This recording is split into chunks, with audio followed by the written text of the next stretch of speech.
یہ بھائیوں most detail حدیث ہے عذاب قبر کے حوالے سے. میں اسے ورڈ بائی ورڈ پڑھوں گا اوریجنل کتاب سے. سنن ابی داؤد میں 4753 ہے, مسند امام احمد میں جلد 4 صفحہ 287 پر 18557 ہے, اور المستدرک للحاکم میں 107 نمبر حدیث ہے, مشکات میں 1630 نمبر ہے. اچھا, یہ ابو داؤد کی جو اس کی روایت ہے اور مسند احمد کی, اس میں آمش مدلس ہے اور ان سے روایت کر رہا ہے, لیکن جو المستدرک للحاکم کی روایت ہے اس میں امام آمش نے اپنی سماع کی تصریح کی ہے اور انہوں نے کہا کہ میں نے حدیث سنی ہے, ان سے روایت نہیں کی بلکہ انہوں نے حدثنا سے کی ہے. المستدرک للحاکم 107 نمبر حدیث, میں وہ پڑھنے لگا ہوں ورڈ بائی ورڈ تاکہ اس کا سوز و گداز جو ہے وہ قائم رہے. برا بن عازب رضی اللہ تعالیٰ عنہ بیان کرتے ہیں کہ ہم رسول اللہ صلی اللہ علیہ وسلم کی مائیت میں ایک انصاری شخص کے جنازے میں شریک ہوئے. ہم قبر تک پہنچ گئے, ابھی اس کی لحد تیار نہیں ہوئی تھی کہ رسول اللہ صلی اللہ علیہ وسلم ہمارے پاس بیٹھ گئے. ہم بھی آپ صلی اللہ علیہ وسلم کے گرد بیٹھ گئے, اس حال میں گویا ہمارے سروں پر پرندے ہیں, یعنی فل اٹینٹو ہو کر آپ صلی اللہ علیہ وسلم کے ساتھ ہم بیٹھ گئے. آپ کے مبارک ہاتھوں میں ایک لکڑی تھی جس سے آپ زمین کورید رہے تھے. آپ صلی اللہ علیہ وسلم نے سر مبارک اوپر اٹھایا اور فرمایا عذاب قبر سے اللہ کی پناہ طلب کیا کرو. آپ نے 3 بار یہ بات ارشاد فرمائی. پھر آپ صلی اللہ علیہ وسلم نے ارشاد فرمایا, بندہ مومن جب دنیا سے رابطہ توڑ کر آخرت کی طرف متوجہ ہوتا ہے, یعنی جب اس کی موت کا وقت آتا ہے, تو سورج کی طرح چمکتے دمکتے سفید چہروں والے فرشتے جنتی خوشبودار جنتی کفن لے کر اس کے پاس آتے ہیں, حتیٰ کہ وہ حد نظر تک اس کے سامنے بیٹھ جاتے ہیں. پھر ملک الموت تشریف لاتے ہیں حتیٰ کہ وہ اس کے سر کے پاس بیٹھ جاتے ہیں. اچھا, قرآن میں بھی ملک الموت کا نام آیا ہے, سورہ سجدہ کے اندر, احادیث کے اندر بھی. البتہ تورات میں اس کا نام اسرائیل بھی آیا ہے, اور ہمارے اہل سنت کے جو اولین مفسرین ہیں, امام طبری رحمہ اللہ المتوفى 310 ہجری, انہوں نے بھی یہ ورڈ استعمال کیا ہے. لہٰذا موت کے فرشتے کو اسرائیل کہنا بھی جائز ہے ہمارے سلف کے ہاں, کیونکہ آج کل بعض لوگ کہتے ہیں اسرائیل نہیں, ملک الموت ہی کہنا چاہیے. اسرائیل کا لفظ بھی ثابت ہے. پھر ملک الموت تشریف لاتے ہیں حتیٰ کہ وہ اس کے سر کے پاس بیٹھ کر کہتے ہیں, پاکیزہ روح, اللہ کی مغفرت اور اس کی رضامندی کی طرف چل. وہ روح ایسے نکلتی ہے جیسے مشکیزے سے پانی کا قطرہ, بالکل غیر محسوس طریقے سے اس کی روح نکال لی جاتی ہے. اور جب ملک الموت اس کی روح نکالتے ہیں تو باقی فرشتے اسے آنکھ جھپکنے کے برابر بھی ملک الموت کے پاس نہیں رہنے دیتے, بلکہ اسے فوراً اس کے کفن اور اس خوشبو میں لپیٹ دیتے ہیں جو جنت سے لائی ہوتی ہے. پھر اس کی روح کو لے کر بلند ہوتے ہیں, اور فرشتوں کی جس جماعت کے پاس سے وہ گزرتے ہیں تو فرشتے پوچھتے ہیں کہ یہ کیسی خوشبو ہے, تو وہ اس کے دنیا کے ناموں میں سے بہترین نام لے کر بتاتے ہیں کہ یہ فلاں بن فلاں کی روح ہے, حتیٰ کہ وہ اسے آسمان دنیا تک لے پہنچتے ہیں اور اس کے لیے دروازے کھولنے کی اجازت طلب کرتے ہیں. تو جنت کے جو آسمانوں کے دروازے ہیں اس کے لیے کھول دیے جاتے ہیں. پھر ہر آسمان کے مقرب فرشتے اگلے آسمان تک اسے پروٹوکول دیتے ہوئے اس روح کے ساتھ جاتے ہیں, حتیٰ کہ اسے 7ویں آسمان تک پہنچا دیا جاتا ہے. تو اللہ تعالیٰ فرماتا ہے, میرے بندے کا نامہ اعمال علیین میں لکھ دو, جو سورۃ المطففین میں آیا ہے. علیین اور سجین یہ 2 مقامات ہیں. ایمان والوں کی روحیں جو ہے علیین میں ان کا نامہ اعمال لکھا جاتا ہے, اور جو منافقین ہیں مجرم ہیں سجین میں لکھا جاتا ہے. سورۃ المطففین سورت نمبر 83 ہے, پارہ نمبر 30 کے اندر. اور اسے واپس دنیا کی طرف لے جاؤ, کیونکہ میں نے انہیں اسی دنیا سے پیدا کیا اور اسی میں انہیں لوٹاؤں گا, اور پھر دوبارہ اسی سے نکالوں گا. پھر اس کی روح اس کے جسم کی طرف لوٹا دی جاتی ہے. لیکن یہ لوٹنا دنیا کا سا لوٹنا نہیں ہوگا, یعنی وہ لوٹنے کے بعد یہ نہیں ہے کہ مردہ قبر میں کوئی بیٹھ جائے گا ہمیں نظر آئے گا. یہ سب کچھ برزخی معاملات ہوں گے جو میں نے پچھلی دفعہ ڈسکس کیے تھے سورہ فاطر کی آیت نمبر 42 کے تحت, کہ نیند کی حالت میں بھی انسان کی روح قبض ہوتی ہے, لیکن اس کو چٹکی کاٹے تو وہ جاگ اٹھتا ہے. روح کا تعلق بھی رہتا ہے اس حالت میں بالکل اس طریقے سے. یہ ایک ڈیفرنٹ لائف ہے, برزخی لائف. پھر 2 فرشتے اس کے پاس آتے ہیں, یعنی اس کی قبر میں, اسے بٹھا کر پوچھتے ہیں اب یہ وہ 4 سوال یہاں پر آ رہے ہیں اس ڈیٹیل حدیث میں. پہلا سوال کرتے ہیں تیرا رب کون ہے؟ من رب کا؟ وہ کہتا ہے ربی اللہ، میرا رب اللہ ہے. دوسرا سوال پوچھتے ہیں تیرا دین کیا ہے؟ ما دینو کا، تیرا دین کیا ہے؟ تو وہ کہتا ہے میرا دین اسلام ہے. پھر پوچھتے ہیں کہ وہ آدمی جو تم میں مبعوث کیے گئے وہ کون ہے؟ اب یہاں پر وہ ڈیٹیل آئی، الذی بعث فیکم، وہ شخص جو تم میں مبعوث کیا گیا تھا وہ کون تھا؟ تو یہ جو کہتے ہیں نا قبر میں آپ صلی اللہ علیہ وسلم آ جاتے ہیں، تو کہ کسی حدیث میں بھی نہیں ہے. اس میں ڈیٹیل آ گئی کہ اس سے پوچھا جاتا ہے جو شخص تم میں پیغمبر بنا کر بھیجا گیا وہ کون تھا؟ تو وہ کہتا ہے ہوا محمد رسول اللہ، وہ اللہ کے رسول محمد صلی اللہ علیہ وسلم. مسئلہ حاضر و ناظر میرا ریکارڈ ہے، مسئلہ نمبر 7، جس میں میں نے یہ تمام شبہات کلیئر کی ہیں. یہ 3 سوالوں کے بعد اچھا جامعہ ترمذی میں ایک حدیث ہے 3120، اس میں الفاظ ہیں کہ وہ پوچھتے ہیں من نبیو کا، تیرا نبی کون ہے؟ اس میں تو ہے نا کہ اس شخص کے بارے میں تیرا کیا عقیدہ ہے، اس میں من نبیو کا الفاظ ہے جامعہ ترمذی 3120. اچھا اللہ کا شکر ہے کہ یہ نہیں پوچھتے تیرا فرقہ کون سا ہے، تو کس امام کی تقلید کرتا تھا، کیڑی مسیدی تو نماز پڑھتا سا ہے. دیکھ لو کوئی چیز نہیں، تیرا رب کون ہے، تیرا دین اور نبی صلی اللہ علیہ وسلم. تو دنیا میں بھی ہم یہی کہتے ہیں اللہ رسول قرآن، یہی بات ہے. تو قبر کے اندر جا کر بھی یہی سوال ہے. اب وہ جب 3 سوالوں کے جواب دیتا ہے تو فرشتے 4تھا سوال اس سے پوچھتے ہیں، جو میں نے قبر کا 4تھا سوال، مسئلہ نمبر 78، تمہیں کیسے پتا چلا، ان 3 سوالوں کے جواب تمہیں کیسے آئے؟ وہ کہتا ہے میں نے اللہ کی کتاب پڑھی تھی، میں اس کتاب پر ایمان لایا اور میں نے اس کے حق ہونے کی تصدیق کی. اللہ کی کتاب پڑھی ہوگی تو تصدیق کرے گا نا. اگر سنا کے سنی ہوگا تو کیا تصدیق کرے گا؟ ہاں پڑھا کے سنی ہوگا تو تصدیق کر دے گا. پھر آسمان سے آواز آتی ہے میرے بندے نے سچ کہا، اس کے لیے جنتی بچھونا بچھا دو، اسے جنتی لباس پہنا دو اور اس کے لیے جنت کی طرف دروازہ کھول دو. قبر کے اندر ہی جنت کی طرف دروازہ کھول دو.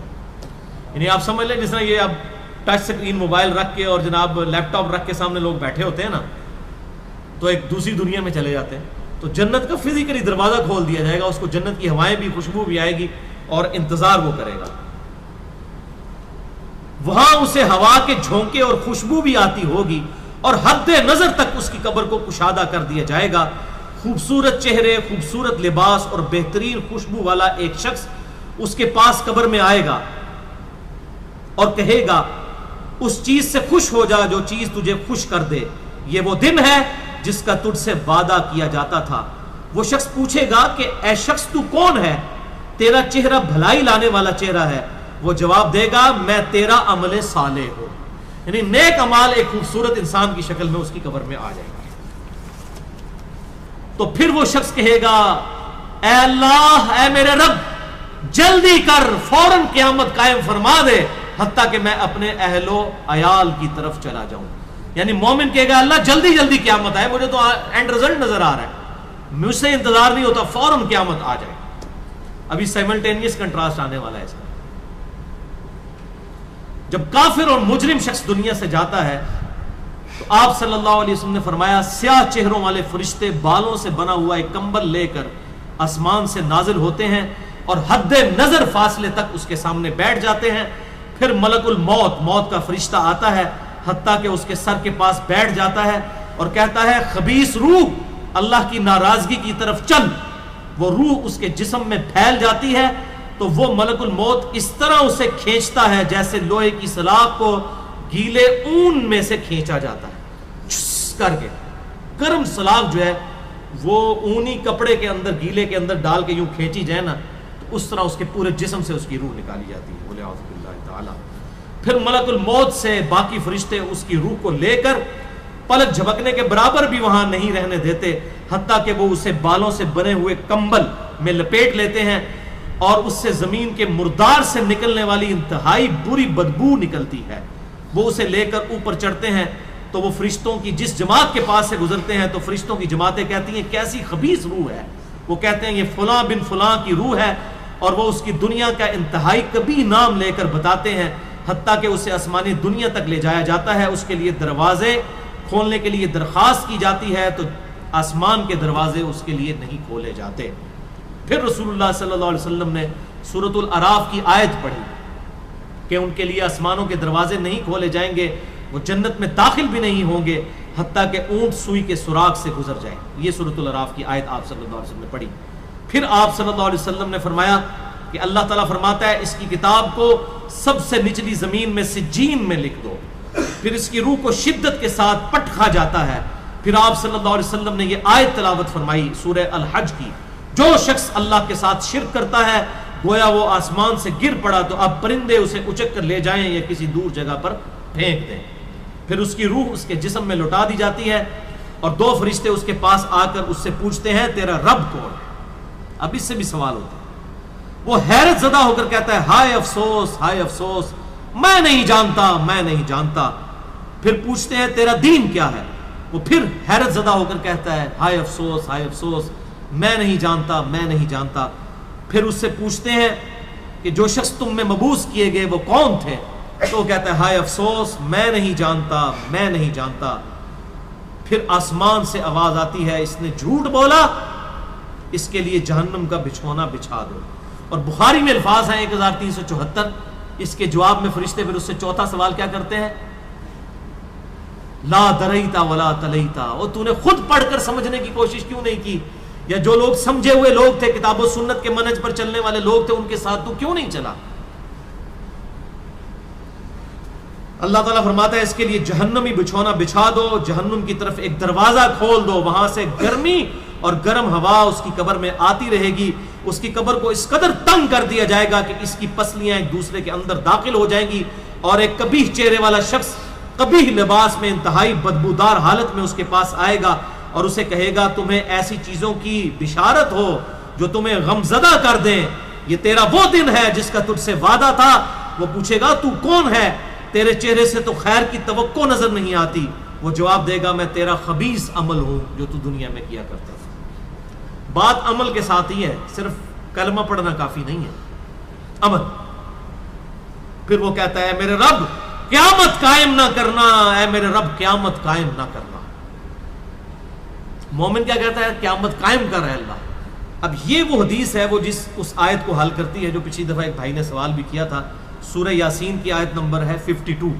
قالوا یا ویلنا من بعثنا من مرقدنا, یعنی جب قبروں سے نکالا جائے گا مجرموں کو, وہ کہیں گے ہائے افسوس, ہمیں کس نے ہماری قبروں سے باہر نکال دیا. تو اللہ تعالیٰ کیا فرمائے گا, ھذا ما وعد الرحمن وصدق المرسلون, یہی ہے وہ جس کا وعدہ رحمان نے کیا تھا اور رسولوں نے سچا کہا تھا. تو کہتے ہیں جی منکرین عذاب قبر کہتے ہیں جی وہ انسان کیوں کہتے ہیں ہماری قبروں سے کس نے اٹھا لیا, تو اس پہ عذاب تو نہیں ہوتا. عذاب تو ہو رہا ہے. آپ دیکھیں اس وہ حدیث میں کیا کہہ رہا ہے, اللہ قیامت قائم نہ کرنا, یعنی یہ عذاب تو آیا, قیامت آئی تو پھر بڑا عذاب بھی مجھ پر آئے گا. تو اسی لیے وہ اس حیرت زدہ ہوگا قیامت والے دن کہ اب میرے اوپر اگلی مصیبت آ گئی, عذاب کی چوتھی اور فائنل قسط بھی میرے پر آنے والی ہے. وَلِعَوْذُ بِاللَّهِ تَعَالَى اللہم اجرنا من النار. 11ویں حدیث سنن نسائی میں 1834, مشکات میں 1629. ابو ہریرہ رضی اللہ تعالیٰ عنہ کہتے ہیں آپ صلی اللہ علیہ وسلم نے فرمایا جب مؤمن شخص کی موت کا وقت آتا ہے تو رحمت کے فرشتے سفید ریشم لے کر آتے ہیں اور کہتے ہیں راضی ہونے والی پسندیدہ روح نکل, اللہ کی راحت اور رزق کی طرف چل, رب تجھ پر ناراض نہیں. تو وہ بہترین کستوری کی خوشبو کی طرح نکلتی ہے حتیٰ کہ وہ ایک دوسرے سے اسے لے کر اس طرح کرتے کرتے آسمان کے دروازوں تک پہنچ جاتے ہیں. تو وہ کہتے ہیں زمین سے یہ کیسی پاکیزہ خوشبو تمہارے پاس آئی ہے. وہ اسے مومنوں کی روح کے پاس لے جاتے ہیں, یعنی نیک آدمی کی روح کو, جو پہلے مومن مر چکے ہیں ان کی روحوں کے پاس. تو انہیں اس کے آنے پر اس سے بھی زیادہ خوشی ہوتی ہے, یعنی مومن انتظار کر رہے ہوتے ہیں اور ویلکم کرتے ہیں. جیسا کہ تم میں سے کسی کو اپنے بچھڑے ہوئے شخص کے ملنے پر خوشی ہوتی ہے. تو وہ آلریڈی جو مردہ روحیں وہاں پر پہنچی ہوتی ہیں, جو مر چکے شخص جو ہوتے ہیں ان کی روحیں, وہ نئی آنے والی روح سے پوچھتے ہیں فلاں کا کیا حال ہے, فلاں کا کیا حال ہے. پھر وہ کہتے ہیں اسے چھوڑ دو کیونکہ یہ ابھی ابھی دنیا کے غم میں مبتلا ہو کر یہاں پر آیا ہے. تو مرنے والا شخص کہتا ہے کہ تم جس شخص کے بارے میں مجھ سے پوچھ رہے ہو وہ تو فوت ہو چکا ہے, کیا تمہارے پاس نہیں آیا؟ وہ کہتے ہیں اسے تو اس کے ٹھکانے ہاویہ یعنی جہنم میں پہنچا دیا گیا ہے, اور جب کافر شخص کی موت کا وقت آتا ہے تو عذاب کے فرشتے بالوں کا لباس لے کر اس کے پاس آتے ہیں اور اسے کہتے ہیں ناراض ہونے والی ناپسندیدہ روح نکل، اللہ کے عذاب کی طرف چل۔ وہ مردار کی انتہائی بدبو کی صورت میں نکلتی ہے، حتیٰ کہ وہ اسے زمین کے دروازے کے پاس لے آتے ہیں تو وہ کہتے ہیں یہ کتنی بدبودار ہے، حتیٰ کہ اسے کافروں کی روح کے پاس ملا دیا جاتا ہے۔ اب دیکھیں کہ وہ مومن پوچھ رہے ہوتے ہیں، اب میں اس کو ٹرانسلیٹ کر رہا ہوں، برا نہیں منانا۔ وہ مومن کہتے ہیں کہ فلاں شخص کا کیا حال ہے، فلاں بزرگ، فلاں مولوی صاحب، فلاں حضرت صاحب کدھر ہے؟ وہ کہتے ہیں وہ تو جناب کدوں نہ مار بیٹھے تو آڈے کو نہیں پہنچے، اور پھر فرشتے سے جناب اتنے نہیں آئے جو دوزخ کی چے، یہ دیکھ لیں۔ یعنی وہ اسی لیے پوچھ رہے ہوتے ہیں کہ تو چل ہم تک پہنچ گیا، فلاں بھی ایک دنیا میں بڑا کوئی مشہور نیک آدمی تھا، وہ کدھر گیا؟ تبھی تو وہ ایکسپیکٹ کر رہے ہوتے ہیں نا اس کو کہ اس کو بھی یہاں پہ آنا چاہیے۔ تو ان کو بتایا جاتا ہے کہ بھئی وہ یہاں پر نہیں، وہ کہیں اور پر ہے۔ بولے اعوذ باللہ۔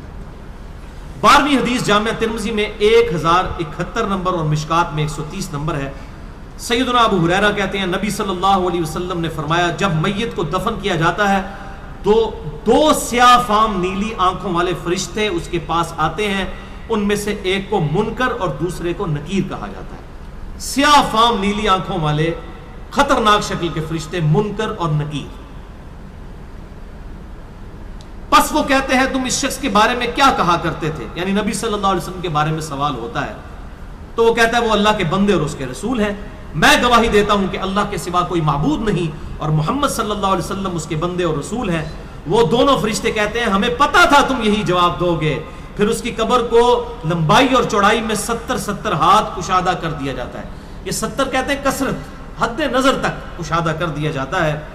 پھر اس کے لیے اس میں روشنی کر دی جاتی ہے، پھر اسے کہا جاتا ہے سو جا۔ وہ کہتا ہے میں اپنے گھر والوں کے پاس واپس جانا چاہتا ہوں تاکہ انہیں بتاؤں کہ میں کامیاب ہو گیا ہوں، لیکن وہ کہتے ہیں کہ تو دلہن کی طرح سو جا جسے اس کے گھر کا عزیز ترین فرد ہی آ کر بیدار کرتا ہے، حتیٰ کہ اللہ تعالیٰ اسے اس کی خوابگاہ سے قیامت والے دن بیدار کرے گا۔ یعنی اسے لٹا دیا جائے گا، پھر اس پہ وہ کیفیت وہ جنت والی تاری رہے گی، پھر الٹیمیٹلی اللہ تعالیٰ اسے دوبارہ سے زندہ کرے گا۔ اور اگر وہ منافق ہوا تو وہ کہے گا میں نے لوگوں کو ایک بات کہتے ہوئے سنا تو میں بھی ویسے ہی کہا کرتا تھا، یعنی مجھے نہیں پتا، اللہ کی وہ گواہی نہیں دے سکے گا، رسول اللہ صلی اللہ علیہ وسلم کا اقرار نہیں کر سکے گا، میں کچھ نہیں جانتا۔ وہ فرشتے کہیں گے ہمیں پتا تھا تم یہی کہو گے، پس زمین سے کہا جاتا ہے اس پر تنگ ہو جا، وہ اس پر تنگ ہو جاتی ہے حتیٰ کہ اس کی ہڈیاں اور پسلیاں ایک طرف کی دوسری طرف آ جاتی ہیں، یوں بولے اعوذ باللہ تعالی، اور اسے مسلسل عذاب ہوتا رہے گا حتیٰ کہ اللہ اسے خوابگاہ سے دوبارہ زندہ کرے گا، یعنی قیامت تک اس پر وہ اس حالت میں عذاب رہے گا، ہمیں نظر نہیں آئے گا۔ جیسے سویا ہوا شخص ایک ڈراؤنا خواب دیکھتا ہے، وہ تکلیف محسوس کرتا ہے، پاس کھڑا شخص نہیں محسوس کر سکتا۔ اور سنن دارمی میں ایک حدیث ہے صحیح سند کے ساتھ، مشکات میں 134 نمبر ہے کہ آپ صلی اللہ علیہ وسلم نے فرمایا 99 اژدہے اس پر، 99 جو ہے خطرناک ڈینجرس قسم کے سانپ اس پر مسلط کر دیے جاتے ہیں جو قیامت تک اسے ڈستے رہتے ہیں، اور وہ اتنے خطرناک اژدہے ہیں، آپ صلی اللہ علیہ وسلم نے فرمایا کہ اگر ان میں سے کوئی ایک بھی دنیا پر اپنی پھنکار پھینک دے تو دنیا کی زمین کا بھی سبزہ نہ اگائے، ایسا زہر ہے ان کے اندر۔ بولے اعوذ باللہ تعالی، اللہم اجرنا من النار، اللہم اجرنا من النار۔ یہ بھائیوں عذاب قبر کیمرے سے نہیں دیکھا جا سکتا، یہ اللہ تعالیٰ نے پردہ رکھا۔ 13ویں حدیث جامع ترمذی میں 2308، سنن ابن ماجہ میں 4267، مشکات میں 132۔ سیدنا عثمان غنی رضی اللہ تعالیٰ عنہ جب بھی کسی قبر کے پاس سے گزرتے تو اتنا روتے کہ ان کی داڑھی تر ہو جایا کرتی۔ ساتھیوں نے پوچھا حضرت جب دوزخ کا ذکر کرتے ہیں اس وقت تو آپ کی آنکھوں میں آنسو نہیں آتے، لیکن قبرستان آ کر آپ پر ایسی حالت کیوں طاری ہو جاتی ہے؟ تو سیدنا عثمان نے فرمایا کہ میں نے اپنے محبوب صلی اللہ علیہ وسلم سے سنا کہ بے شک قبر آخرت کی منزلوں میں سے پہلی منزل ہے، جو اس میں بچ گیا اگلی منزلیں اس کے لیے آسان ہوتی چلی جائیں گی، اور جسے یہاں پر مشکل درپیش ہوئی اس کی اگلی منزلیں اس سے بھی مشکل در مشکل ہوتی چلی جائیں گی۔ پھر آپ صلی اللہ علیہ وسلم نے فرمایا میں نے قبر سے زیادہ سخت اور برا منظر کبھی نہیں دیکھا۔ تو یہ حضرت عثمان غنی رضی اللہ تعالیٰ عنہ کی وہاں پر یہ حالت ہوتی تھی، اور اس میں کیا الفاظ ہے؟ قبر آخرت کی منزلوں میں سے پہلی منزل ہے۔ لہذا یہ پرفیکٹ دعا ہے، اللہم ربنا آتینا فی الدنیا حسنہ وفی الآخرۃ حسنہ وقنا عذاب النار۔ یہ مولویوں نے جو اپنے بیچ میں جو ہے وہ انجینئرنگ کرنے کی کوشش کی ہے، وقنا عذاب القبری، وقنا عذاب الحشری، یہ جو بدعت داخل کی ہے، اس کی ضرورت ہی نہیں ہے، کیونکہ عذاب قبر بھی اس میں داخل ہے۔ اس میں الفاظ آپ نے دیکھ لیے کیا ہے، قبر آخرت کی منزلوں میں سے پہلی منزل ہے، تو وقنا عذاب القبری وقنا عذاب الحشری کہنے کی ضرورت ہی نہیں ہے۔ ربنا آتینا فی الدنیا حسنہ وفی الآخرۃ حسنۃ وقنا عذاب النار۔ تو اس سے یہ بھی بات پتہ چل گئی کہ قبرستان جانے کا مقصد ہے آخرت کی یاد، جو صحیح مسلم میں حدیث ہے 2259 کہ قبروں پہ جایا کرو تاکہ آخرت کی یاد آئے۔ تو سیدنا عثمان بھی دیکھیں قبرستان جا کر وہاں پر آخرت کی یاد کے لیے جایا کرتے تھے، اور یہ حقیقت بات ہے، قبرستان جانے سے ہی انسان کا قبلہ درست ہوتا ہے۔